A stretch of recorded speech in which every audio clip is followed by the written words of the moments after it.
going on, guys? So this is just a quick update of everything that's going on because I haven't made a video lately because I don't really have a video to make.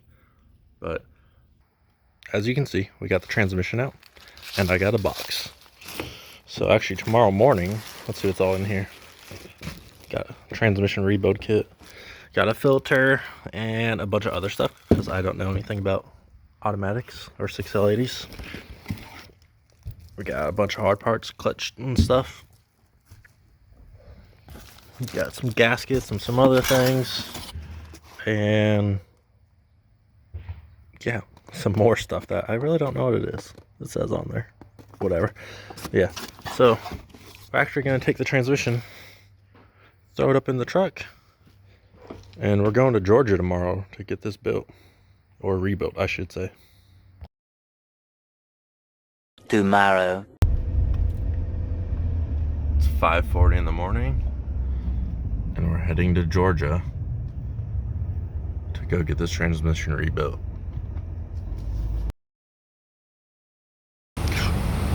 Got her all strapped in. We're about 20 miles from Georgia now, so we're almost there. Just stopped to get some fuel. And yep, this transmission will be dropped off to get rebuilt. 1 hour later.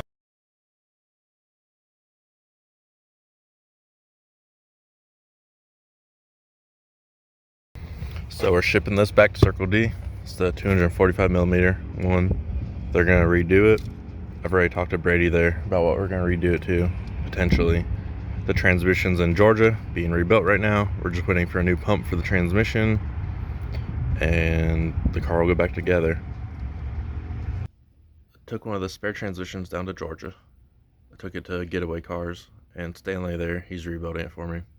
I talked to a few different people about rebuilding it. Stanley was just, he seems to know what he's doing. He makes trans brakes for him, for the 6L80s, 6L90s, plus the 8 speeds too. So everyone's running his trans brake. I'm pretty sure he's the only one that actually makes trans brakes too.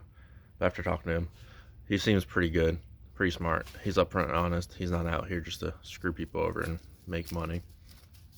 So I bought a rebuild kit, had it shipped here, took him the rebuild kit with the transmission to Georgia. My dog wanted to say hello. There's Bella. I'm out here in the shed, and she just came out to hang out. Bella.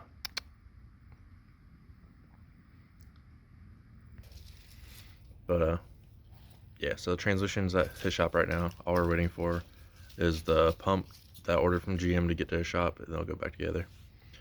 But when I took the transition, I told him I wasn't sure which one it was because I have a couple ones that are broken. And then, but they all drove fine. Well, drove decent. There wasn't like, no input shafts or anything were broke. So once he took it apart, he told me the pump was pretty messed up and scored up, which makes sense because that's obviously the transmission that I had a torque converter break into pieces in. So that would make sense why the pump's kind of messed up. And then that same transmission was getting hot, which makes sense because he said the clutches are more burned, not worn out. But that's the original transmission that was in the car when I bought it, so who knows what that thing's been through. Like I said in the last video, it's had at least 4 or 5 different people tune it, and I bought it in 2016, and it's 08, so 8 years of maintenance that wasn't done by me. So I don't know if it was done right, what times it was done. And then even the filter in that transmission, it wasn't a OEM filter, so I obviously didn't have that transmission that long before it broke, because I always run the AC Delco filters. And then the converter that went back to Circle D, it should be there this week, so they're gonna get it rebuilt for me. I already talked to the guys there about it and about what we're gonna do. So we'll start fresh with a new transmission and a new torque converter. So hopefully we'll go run some 980s all motor with this little base Corvette. But I'll put a picture right here of the torque converter that broke. Good old Yank. I've broke 2 of them now. And then yeah, this picture right here is what Stanley sent me when he got the transmission apart. And you can see in it, like, the clutches have some coloring on them. They're not worn out, they just got pretty hot. But yeah, I'm excited to get the car back together, have a fresh transmission. Like I said in the last video, the SS has been fine. I'm the only one that's owned the car, had the car since, we got it from the dealer. I'm the only one that's done the maintenance on the car. So hopefully the Corvette will have good luck with transmissions now that I'm going to have a fresh rebuild. It's not anything crazy. It's basically stock parts. Just, fresh, new. So yeah, thanks for watching. And I'll try to put out videos as I have stuff to do.